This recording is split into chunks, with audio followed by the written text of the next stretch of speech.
एक बाप जिसे अपने बेटे से सबसे ज्यादा मोहब्बत थी, और एक बेटा जो अल्लाह के हुक्म के आगे खुद को कुर्बान करने को तैयार हो गया। आखिर क्यों? क्या थी वह कहानी जिसकी याद में आज पूरी दुनिया बकरीद मनाती है? चले जानते हैं। हजरत इब्राहीम अलैहिस्सलाम उस दौर में पैदा हुए जब लोग पत्थर की मूर्तियों को खुदा मानते थे। चारों तरफ शिर्क था, झूठ था और गुमराही थी। लेकिन इब्राहीम अलैहिस्सलाम बचपन से ही अलग थे।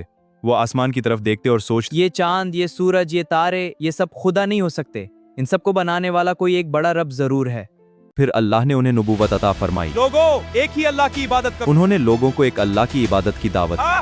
पागल है ये। लेकिन लोगों ने उनका मजाक उड़ाया, उन्हें धमकाया। लोगों ने बहुत बड़ी आग जलाई, कहा, और देखते ही देखते जलती हुई आग ठंडी हो गई। इब्राहीम अलैहिस्सलाम बिल्कुल सुरक्षित बाहर निकल आए। कुछ समय बाद अल्लाह ने इब्राहीम अलैहिस्सलाम को एक और बड़ा हुक्म दिया। उन्हें अपनी पत्नी हाजरा अलैहिस्सलाम और छोटे बेटे इस्माइल को मक्का की सुनसान घाटी में छोड़ना था। उस समय वहां न पानी था, न इंसान, न कोई पेड़, सिर्फ गर्म रेत और वीरानी। क्या अल्लाह ने आपको ऐसा करने का हुक्म दिया है?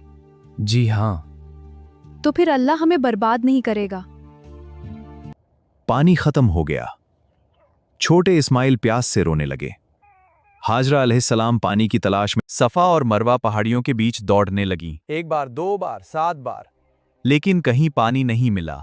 फिर अचानक अल्लाह ने अपनी रहमत दिखाई।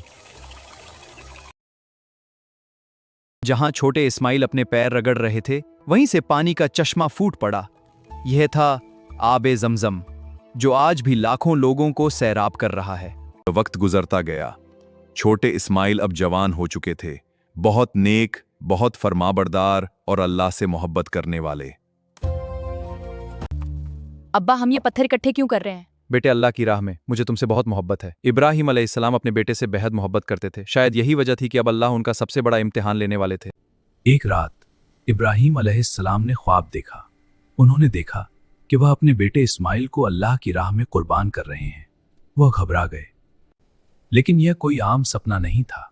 नबियों का ख्वाब वही होता है। दूसरी रात फिर वही ख्वाब आया। तीसरी रात भी वही मंजर दिखाई दिया। अब उन्हें यकीन हो गया, यह अल्लाह का हुक्म है। ऐ मेरे प्यारे बेटे, मैंने ख्वाब में देखा है कि मैं तुम्हें अल्लाह की राह में कुर्बान कर रहा हूं। बताओ तुम्हारी क्या राय है? अब्बा, जो अल्लाह की मर्जी। यह सुनकर भी इस्माइल अलैहिस्सलाम के चेहरे पर डर नहीं था, बल्कि ईमान था, सब्र था और अल्लाह पर भरोसा था। इस्माइल अलैहिस्सलाम, अब्बा जान, जो आपको हुक्म दिया गया है उसे पूरा कर दीजिए। इंशाअल्लाह आप मुझे सब्र करने वालों में पाएंगे। जब दोनों अल्लाह का हुक्म पूरा करने निकले तो शैतान रास्ते में आया। उसने कहा, रुको, यह रास्ता कठिन है, मैं तुम्हें आसान रास्ता दिखाऊंगा। नहीं शैतान, हम अल्लाह के हुक्म पर चलेंगे। इब्राहीम, तुम अपने बेटे को क्यों मार रहे हो? लेकिन इब्राहीम अलैहिस्सलाम ने उसकी बात नहीं सुनी। उन्होंने कंकरी मारकर शैतान को भगा दिया।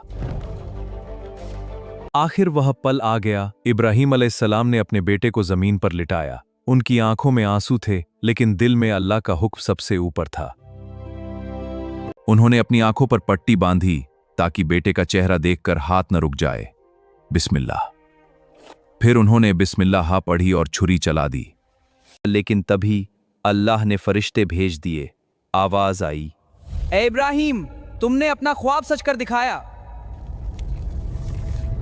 इब्राहीम अलैहिस्सलाम ने पट्टी हटाई तो देखा उनके बेटे इस्माइल बिल्कुल सलामत खड़े हैं और उनकी जगह एक जन्नती दुम्बा कुर्बान हो चुका था।